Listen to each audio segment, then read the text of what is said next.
All right, welcome to another episode, another podcast, another YouTube channel version.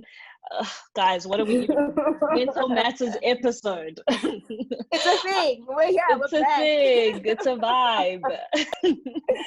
Once again, you're joined, and it's me, Kimberly, chairperson of Psyche. So awesome to see everyone. We're joined by the wonderful, beautiful, incredible Kopano. Hi guys, welcome back. I'm Kopano from Sax FM, and it's always a blast to be with you guys. Yep. And this week we're having a really special episode. Instead of speaking to our experts in the field in terms of their expertise in psychology and the issues that you guys want to hear about, we're speaking to one of you. We're speaking to someone who is a University of Pretoria student who is going through what we're all going through, but is here to speak to us today about what she's going through, and hopefully we can learn and build and understand each other a little bit better and what we're going through and relate with each other a bit more. So without further ado, introducing Adeline. Hi, my name is Adeline. I'm a third and final year psychology student, and I'm super excited to be here today to speak to you. Oh, awesome. Thanks so much, Adeline. And thank you so much for taking the time to actually share with us and be with us today. And yeah, just sharing your experiences. We're sure it's going to be awesome. But Adeline, what we ask every person we have on the show first is, how are you feeling today? So what are you going through? Where are you at right now? So to be honest, at the moment, I feel a little bit stressed, but also excited because second semester is here, and I feel a bit more prepared for the semester than the first one. So it's a bit more excitement and nerves that I felt in the first semester when lockdown hit us. So I'm feeling good. I'm actually happy. Personally, for me, like the first semester, we started off on campus and then we had to transition into online. Now we're like online, like there's no like transition. You just have to like literally, well, you're expected to sort of know what's going on. Is that maybe why you've been stressed, or are there like other reasons? I think that right now at this moment, the lectures aren't really taking it as online. They're just like continuing. So I feel like it's a good and bad thing because they expect us to just be in the flow of online lectures, but it's still a bit stressful because we're still not 100% used to it. It's still brand new. We're still in a different environment than actually being at university on campus, and so it's still hard, even though we're supposed to be in the flow of it, if that makes sense. Yeah. Makes sense. Yeah, and I think, let me actually hear your guys' take. So, Mr. Ramaphosa announced a few days ago that we're now transitioning to level 2 lockdown as of midnight tonight, whatever all of that means. But now there's kind of whispers and there's talk and there's a rumble in the jungle about possibly us going back in Q4 to campus life. How do you guys feel about that? Like if we were like asked to come back in Q4, is that something you guys are ready for? Okay, I'll go first. Oh wait, do you want to go first?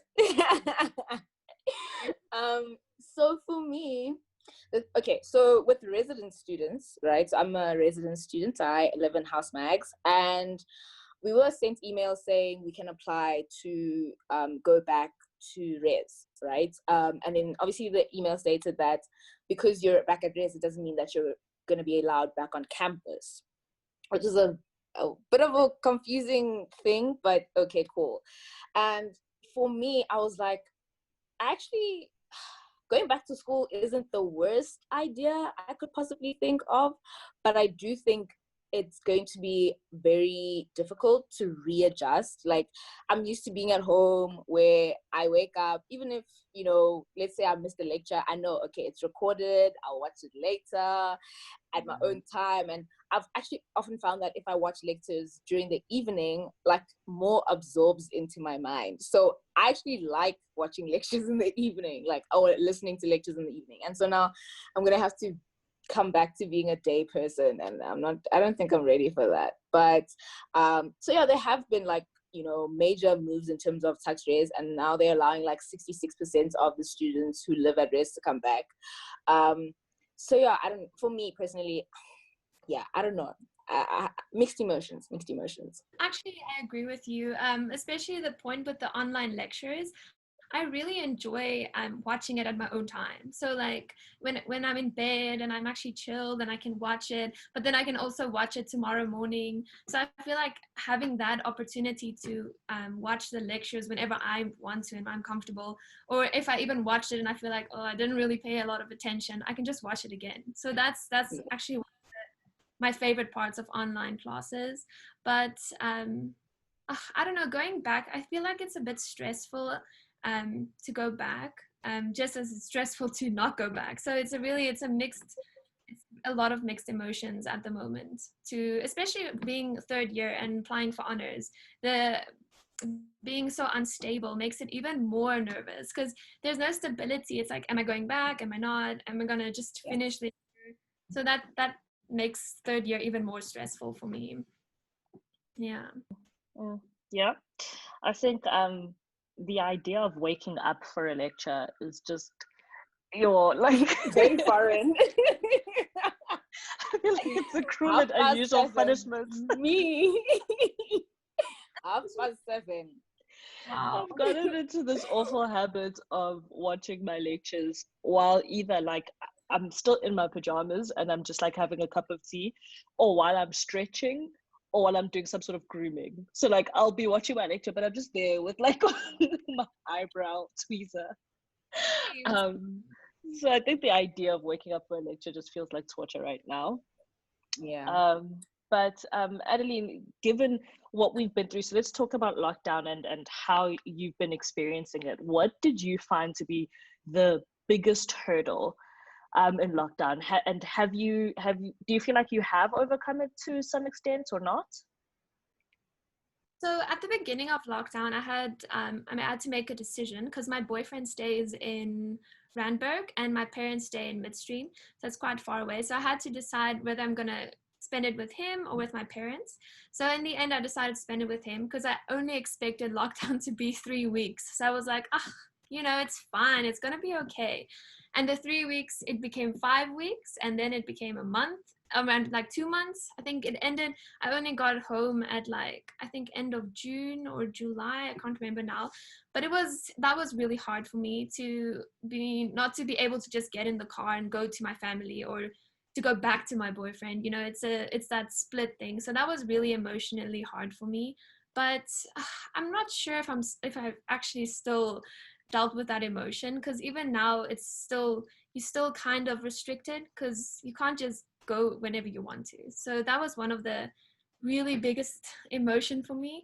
And I think that's yeah. Do you think that lockdown made you a lot more aware about your mental state, so like your mental health, and actually like putting in boundaries for yourself in terms of, because I know it's something that I struggled with, in terms of being like, okay, classes are from 8 till 4. Then after that, I need to rest. Then, so there was this whole like, okay, now like you can work, and then you forget to actually take care of yourself. So did it make you more aware of your mental state and your mental health? Yes, definitely.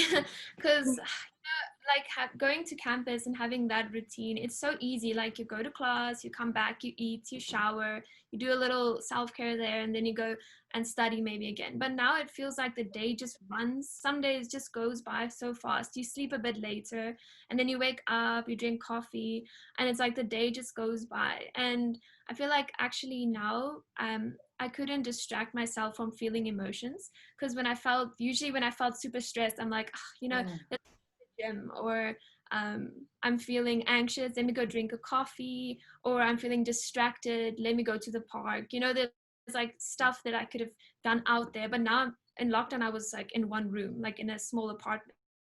So I had to like figure out how to deal with my anxiety in a different way instead of just putting it there and dealing with it later. So that was a big challenge, but it feels a bit better now. And Yeah. you, Kim, how did you feel with that?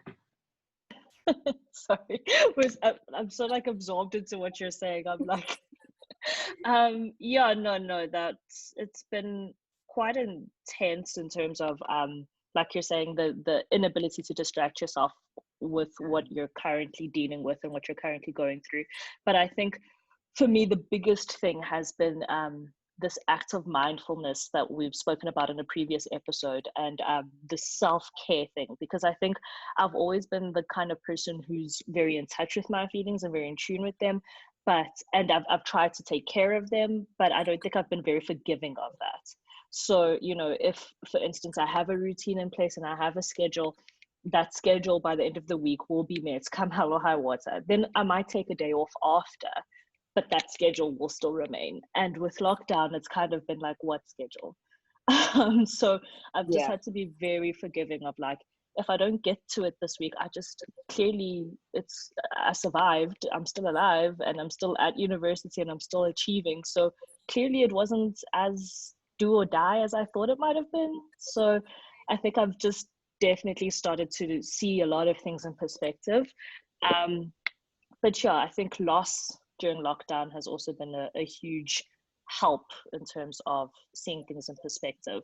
I wonder, have you guys experienced any kind of loss, be it, friendships, be it family, be it someone you know about that experienced a loss in lockdown? And I don't know, how have you guys dealt with that?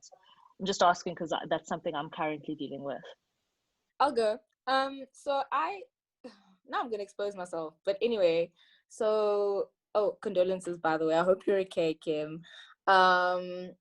So I broke up with my boyfriend like last month. What are we in? August? So like end of July or something. Oh, basically I went through a breakup, right?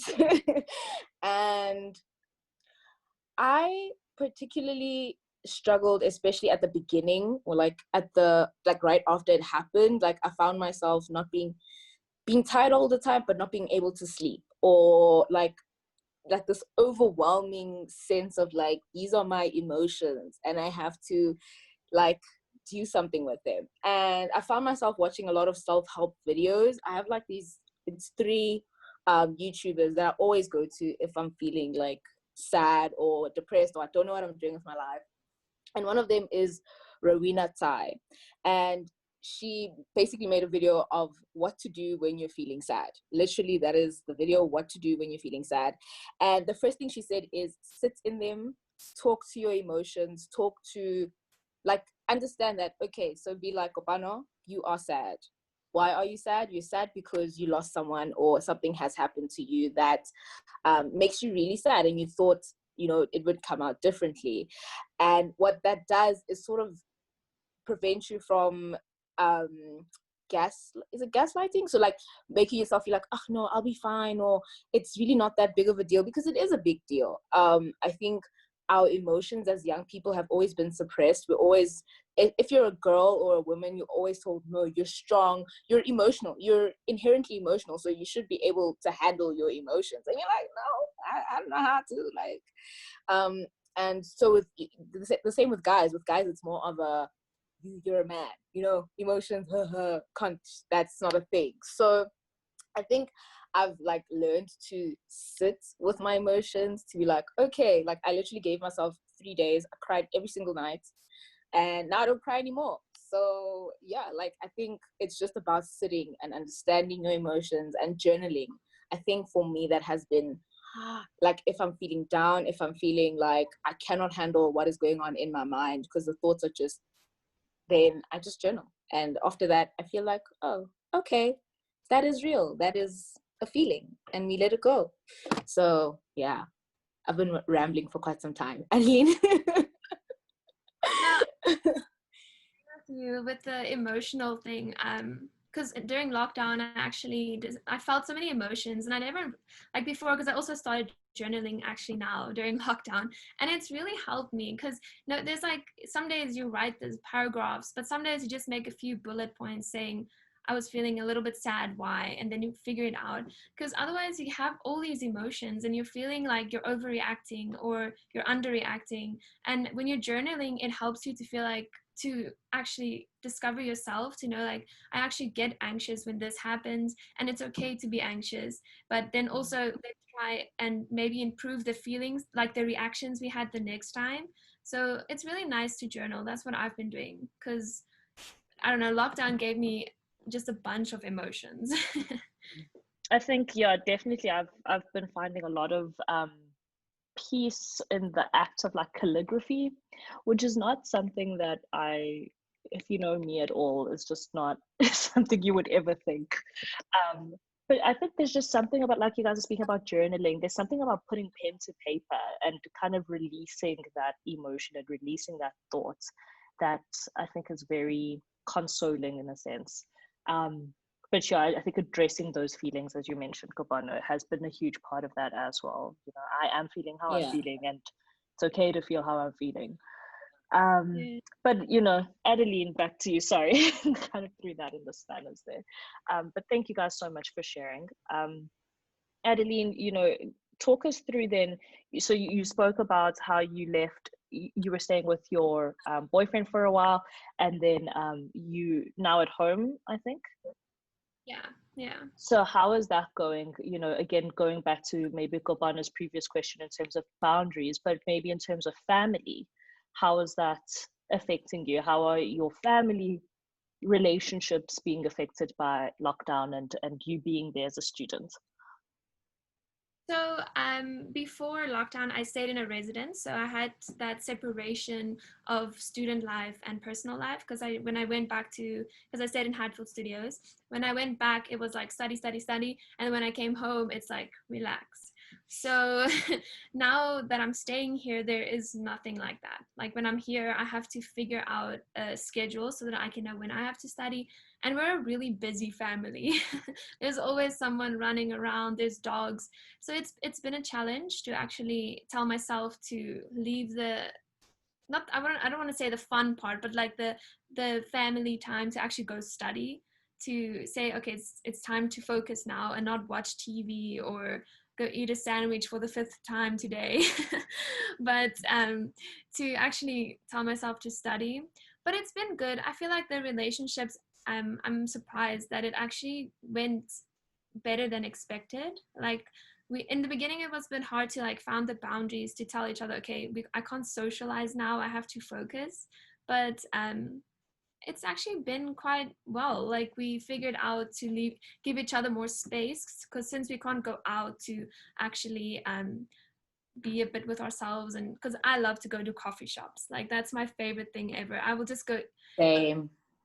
Like it was, I miss it so much, because when I feel a bit overwhelmed, I just go to a coffee shop, I do something by myself, Yeah. whether it's journaling or just reading something for anthropology or summarizing a chapter in psychology. It was my favorite thing ever. So now I have to do it at home, so I have to just be like, okay, I have to focus now. So that's been Yeah. I feel like we're all respecting each other's space, because that's really important. Because since we're in each other's space the whole time, you need to be like, okay, I need space. And they shouldn't be offended by that, which actually they haven't been. So that's really great. Now to go, I think, to the extreme, the other extreme, the people that you don't get to see every day or you've been seeing less of, which is like your friends, obviously now when you're at home, your boyfriend and so forth. How was navigating doing stuff with your friends online, like virtual, like coffee dates or just a catch up? Or because I found it very difficult because I'm an extrovert. I love going out. I love being in the streets. I love going to music festivals. I love, like you said, going out for coffee. One of my favorite things ever. So, because I just love coffee and tea. But, like there's this now complete extreme where you could go next door and be like, yo, let's go out. Let's go do this. And I was like, hey friend, how are you? Da, da, da, da. So how have you sort of navigated also finding time to be a social human being with your friends?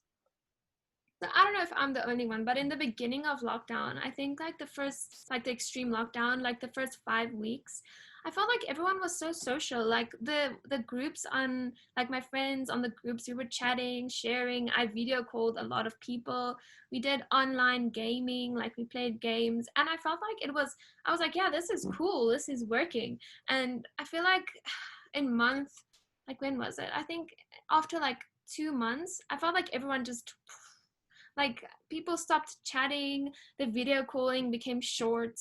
I feel like people got tired, and that's actually so sad for me because now I feel like it takes so much effort to try and connect with people by now. I don't know if it's just me because like in the beginning it was easy, surprisingly, because people were like, yeah, let's video call, let's do this, and they were chatting. But I can see like my friends especially, they got tired. Like this whole, I don't know if they're emotionally drained or just life gets busy, obviously. But it was just, it's hard now to actually connect with people. So I don't know what to, like how to improve that, because I think Yeah. people are tired, I guess, because they just Yeah. want, because in the beginning everyone was like motivated, like, yeah, we're gonna get through this. And I feel like they need a reminder that it's still going to be okay. You know, That's it feels it's really long, but it's gonna be okay. Yeah. like I don't know, like I completely shut off from literally the world. Like I'd maybe get, 1 or 2 calls a week. And now I probably video call my friends, like I schedule video calls. Like I literally send them Google invites. That's that's what we're doing right now. But it's sort of been like, I think for me it was okay, I need to figure out my flow first. Because when we actually went into lockdown, in my head, I was like, this is going to be here for a very long time. Like, I was like, I mentally prepared myself for an extended amount of time being at home. Um, Even though I was hoping that I wouldn't have to be, but I did. And so I was still trying to figure it out, and I didn't want to bring all my friends into this mess that I was. So I was like, guys, I love you, but whoa. And eventually, like, we all sort of found our grooves, like our individual grooves, and now our individual groups are like grooves are coming together, and we're more social. We talk a lot more. So I think for me, it was the opposite of you. But I guess that's, how we all sort of have we all have navigated lockdown quite differently and in different ways. So not surprising. Kim, how about you? Yeah, I'm a mess.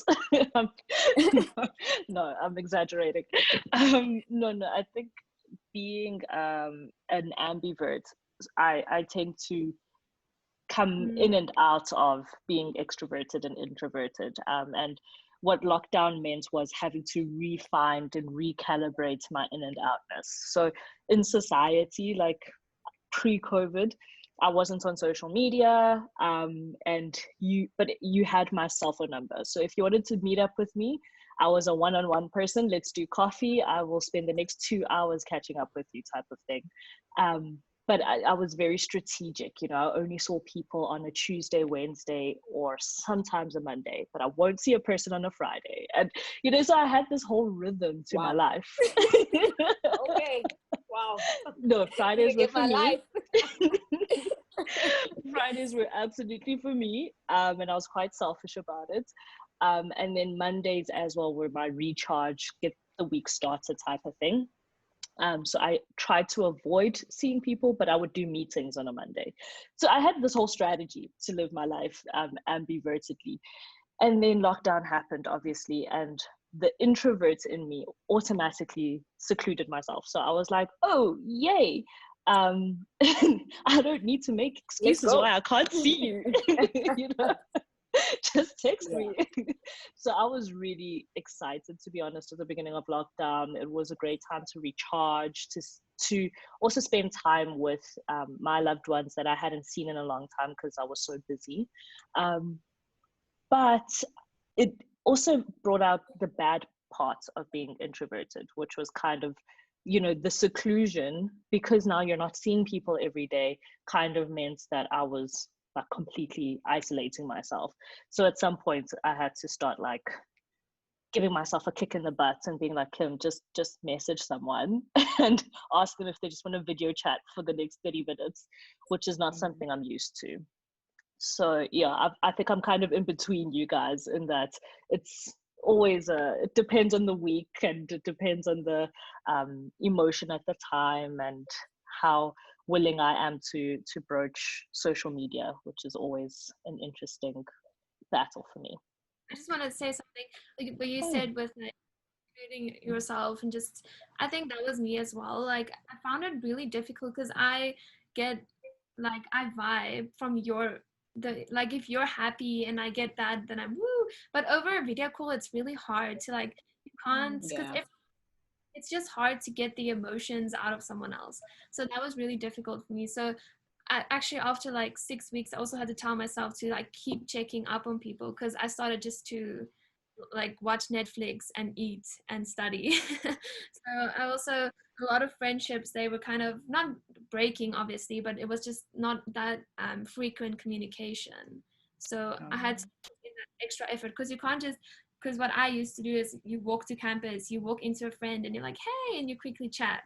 And or you go to class and you sit next to your friend and it's like a quick, you're just chatting and life goes on. But now there's nothing like that. You have to go the mile to check up on people, and you also have to respect people's like boundaries, because like for me, I love video chatting, but I can't do it every single day. Like I love chatting with, but like different, because if you walk into someone, it's not that emotionally draining than actually sitting in a video chat speaking, you know what I mean?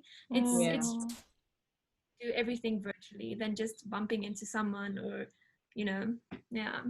I think my final question for you, Adeline, and then I'll yield the floor to Kobana, is what would you say is your biggest tip as an undergraduate tax student? What is your biggest tip for, let's say we have to do the rest of the year online, how to be a successful student? And this is, just anything that you've picked up, anything that you've implemented that you see works for you. One of the, like you said, actually, that really stick with me is to be forgiving, to not be so harsh on yourself. So my biggest tip will be to obviously get your schedule and figure out in advance what like tests or assignments you have to do, so that you don't forget it, because I feel like time just goes by so fast now. So have a schedule. That's my tip. So try and write down everything you need to do and you still have to do, whether that be academically or in your personal life. Just have it all written down. And when you miss something, hopefully not a test, when you miss a little thing, be forgiving. Just see, okay, it wasn't that important, but let's move it on to a time where I'm actually emotionally or ready to tackle the challenge. So I actually really liked what you said. That stuck with me, to just be forgiving to yourself and not too harsh, because if you're harsh, you're just going to keep digging your own hole, and you're going to feel even more sad and more mean, and you're not going to be able to do the task if you're mentally drained. So just be forgiving and try and get it done. Yeah, I think that's actually the perfect note to end today's episode on. A very forgiving, a very uplifting vibe. Thank you so much, Adeline, for sparing some time out of your schedule to talk to us today. It's always really amazing to, speak to someone who's also in final year, because I am as well, and I'm just like, I don't know what's going on. So I know we're all stressing about those honors applications. Also, get them in, guys. My lecturer always said it's better to decline than to miss a deadline. So make sure that you get those in for all the people that are going to postgrad next year. But from us, we hope that you enjoyed the episode and that you've learned something, and that you can relate to, how we're feeling and how we've also just been processing the whole lockdown thing. We're obviously going to be back next week with another episode. So yeah, and if you haven't, catch up on the other ones. Yeah, like, come on, do best. All right, guys. So that's it from me, Kim, Psyche. Thank you so much. Thanks, Adeline, for joining us. Thanks, Kopano, for being here as usual, your awesome self. And yeah, bye, everyone. Bye.